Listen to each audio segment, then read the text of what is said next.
tsaka mas enjoy ko pag may kasama, tsaka iba yung ngiti ko, like abot na hanggang anit. Ay! Tapusin nyo kasing video para hindi namin Like a barista. Maria Morena, it's been a while. How are you? Ikaw ba, like a barista, kaya mo na ba na mag-isa? What? O kailangan ba laging may kasama? Alam mo, mas na-enjoy ko pag may kasama pa rin talaga ako. Like, bonding time. Ganyan. Tsaka, yung pakiramdam na mag-isa ka, ang hirap. Parang hindi ko kayang mag-DIY. DIY! Oo, tsaka mas na-enjoy ko pag may kasama. Tsaka iba yung ngiti ko, like abot na hanggang anit. Ay! Ikaw ba? Mas gusto mo ba mag-isa ka?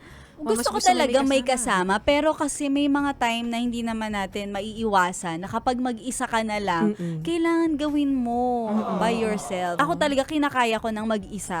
Oh. Kapag wala na akong choice. I'm so proud of you, ang independent mo. Marunong naman ako.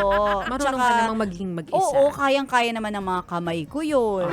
Yun nga lang kasi minsan, di ba, parang mas madali at mas masarap kapag may kasama. Oo. Saka yung minsan siya yung papagawin mo. Oo. Di ba? Like parang ganyan lang ako. Oo, wala kang ginagawa. Ikaw na bahala dyan. Siya yung siya yung kumikilos. Oo, siya yung naglalakbay. Siya talaga. Ako steady lang ako, like ganyan lang ako.